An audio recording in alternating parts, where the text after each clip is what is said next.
Hello मानव lovers. तो जैसा कि हमने देखा कि लास्ट एपिसोड में हमारे मेन कैरेक्टर को कहा जाता है कि उसको एक टेस्ट देना पड़ेगा तभी यहाँ पे एक एकेडमी में जो है एडमिशन होगा। एंड हमारा मेन कैरेक्टर ये सोचता है कि इन्होंने तो कहा था लेवल 10 पे पहुँचने के बाद मैं एकेडमी ज्वाइन कर सकता हूँ, लेकिन यहाँ क्या मेरे सामने जो है एक फिर से टास्क आ गया है कि आपको अपना गट्स अपना स्किल दिखा के बिना नर्वस हुए इस एग्ज़ाम को पास करना पड़ेगा। अगर पास हो जाओगे तो आपको मिस्ट्री गिफ्ट मिलेगी एंड फेल हो जाओगे तो आप यहाँ से रिजेक्ट हो सकते हो। और हाल ही ये सब देखने के बाद कहता है कि ये काफ़ी ज़्यादा बुरा हुआ मेरे साथ। एंड तभी जो हमारा टीचर रहता है वो ये कहता है कि अच्छा बच्चे कहेंगे क्या हुआ, तुम आगे नहीं बढ़ रहे हो, ज़रा तुम अपने सामने तो देखो, तुम्हारे सामने इतनी बड़ी फील्ड है और अगर तुमने ये फेल कर दिया तो तुम इस पे दोबारा नहीं आ सकते हो। एंड हमारा मेन कैरेक्टर कहता बात तो सही है, जब तक आप लेवल 200 तक नहीं पहुंच जाते आपको एकेडमी आके हर बार टेस्ट देना ही पड़ता है।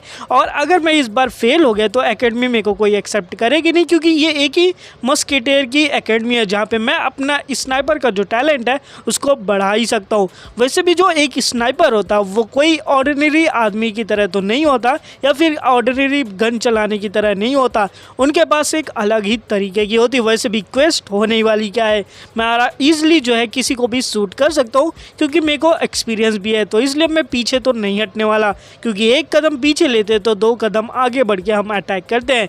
तो दैट्स वाई मेरा आंसर तो वो नहीं होने वाला कि मैं इस टेस्ट को नहीं दूंगा।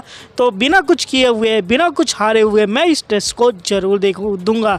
एंड फिर दिखाया जाएगा कि हमारा जो मास्टर रहता है वो काफ़ी ज़्यादा हंसता है एंड ये कहता है कि वाह तुम काफ़ी ज़्यादा इंटरेस्टिंग लग रहे हो, तुम्हारा चेहरा देख के लग रहा है तुम इसमें काफ़ी बढ़िया से सोच रहे हो, लेकिन देख लो ये जगह काफ़ी बढ़िया है, अगर तुम फेल हो गए तो दोबारा ऐसी जगह तुमको नहीं पड़ेगी। वैसे भी तुमको बेसिक शूटिंग के बारे में तो पता ही है। एंड हाल ही ये भी कहता है कि हाँ बिल्कुल मेरे को तो पता है। एंड इसी के साथ मास्टर कहते हैं तो अपनी एक चॉइस चूज़ कर लो जो कि तुम यहाँ पे अपनी स्किल दिखानी चाहते हो। एंड अगर उसमें तुम फेल हो गए तो तुरंत यहाँ से एक्सपेल्ड हो जाओगे। सबसे पहला बुल्स आई है, दूसरा रैपिड फायर है एंड तीसरा एक और स्किल है एंड जिसके बारे में पियर्सिंग बोलते हैं, जो कि हमारे मेन कैरेक्टर को खुद नहीं पता। कहते हैं ठीक है तो मैं बुल्स आइज चूज़ कर लूँगा। बुल्स आइज मतलब आपको जो टारगेट दिया जाएगा उसको एकदम फिक्स जगह पे आपको हिट करना पड़ेगा। एंड हमारा टीचर कहते हैं वाह तुम काफ़ी ज़्यादा इंटरेस्टिंग हो। एंड तभी हमारा हाल ही कहता है कि सर मेरे को एक क्वेश्चन है, क्या मैं वो पूछ सकता हूँ? देन हमारे टीचर कहते हैं बिल्कुल पूछो क्या है। देन हमारा हाल ही ये पूछता कि अभी तक ये टेस्ट को कितने लोगों ने पास किया है। एंड हमारे मास्टर कहते हैं बस 2 लोगों ने पास किया है एंड ये इतना भी इजी नहीं होने वाला। एंड हमारा हाल ही सोचता है कि अगर 50% भी एक्यूरेसी किसी की भी होगी तो ईजिली कोई भी यहाँ पे पास कर सकता है, लेकिन सिर्फ 2 ही लोग कैसे पास किए हैं। वैसे कोई बात नहीं, मैं इसको ट्राई करूँगा पास करने की। देन हमारे टीचर कहते हैं वाह ऐसा कई लोगों ने बोला और यहाँ पे हज़ारों लोग आए थे इस टेस्ट को देने के लिए एंड सब के सब फेल हो चुके हैं। एंड हमारा हाल ही ये सोचता है वाह भाई हज़ारों लोग आके टेस्ट दिए हैं, इतने कम लोगों ने टेस्ट दिया यार। अगर देखा जाए तो यहाँ पे मिलियंस ऑफ द लोगों ने इस गेम के अंदर जो है इंटर किए है, तो 5000 तो मस्केटियर चूज़ किए ही होंगे एंड उसमें से सिर्फ 1000 लोग यहाँ पे टेस्ट देने आए एंड एक भी पास नहीं हुआ।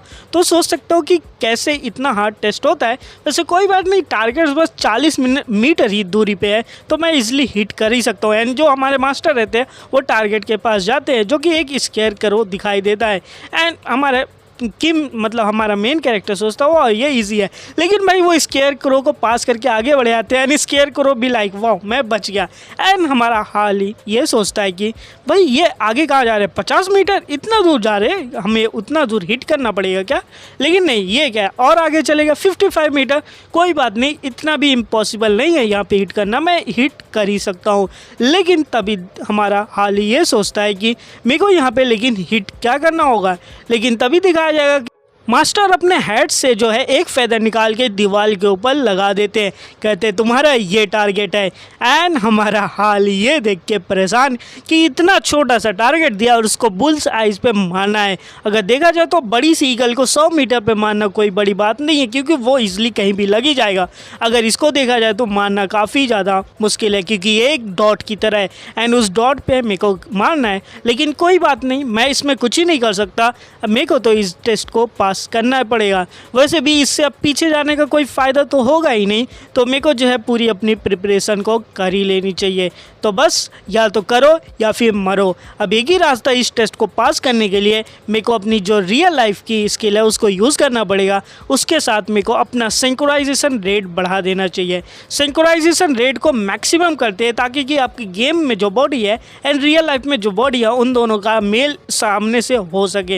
एंड सिंक्रोनाइजेशन रेट जो मैक्सिमम हो पाता है वो 50% होता है, लेकिन इतना 50% से ही हमारे मेन कैरेक्टर की जो सेंसेस होती है, जो कि आर्मी में रह के काफ़ी कुछ सीखा था, वो सारी चीज़ें सेंस आ जाती हैं।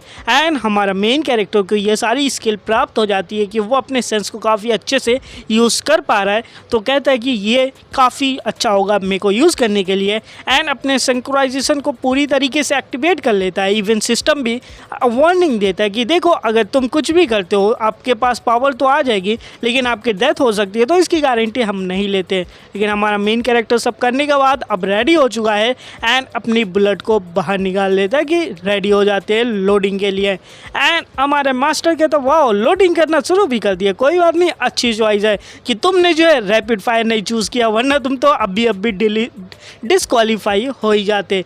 लेकिन हमारा हाल ही यहाँ पे पूरी तरीके से रेडी है अपना फायर करने के लिए एंड अपनी गन को निकाल के रेडी हो जाता है कि देखा जाए तो जो टारगेट है वो काफ़ी ज़्यादा छोटा है, लेकिन कोई नहीं, मैं काफ़ी मुश्किल से देख पा रहा हूँ, लेकिन ये भी ठीक है क्योंकि भाई एक स्नाइपर को अपने हर टारगेट छोटे से छोटे टारगेट्स को ध्यान से देना पड़ेगा। एंड अगर देखा जाए, अगर सोचा जाए तो ये एक बड़ा सा टारगेट है जो कि 250 मीटर के दूरी पे है। इवन मास्टर भी हैरान रहते हैं कि इसका जो कंट्रोल है वो काफ़ी ज़्यादा बढ़िया, इवन जो इसका पोस्चर है इसके अंदर काफ़ी ज़्यादा गट है एंड काफ़ी बढ़िया काम कर रहा है। देखते हैं इस किट के अंदर कितनी ज़्यादा जो है क्वालिटीज़ भरी पड़ी हैं।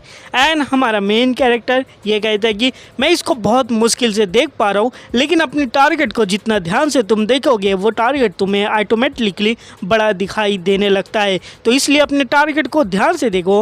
एंड हमारा मेन कैरेक्टर यहाँ पे टारगेट को ध्यान से देखने के बाद अपनी स्किल को एक्टिवेट कर देता है कि एक्टिवेट स्किल, और स्किल के एक्टिवेट होते ही चारों तरफ सन्नाटा छा जाता है। एंड हमारा मेन कैरेक्टर यहाँ पे अपनी बुलेट को शूट कर देता है। एंड करने के बाद भाई बुलेट लगी या फिर नहीं लगी ये तो जानेंगे अगले एपिसोड में। तब तक के लिए वीडियो को लाइक करके चैनल को सब्सक्राइब कर दो। मिलेंगे नए वीडियो में जल्दी।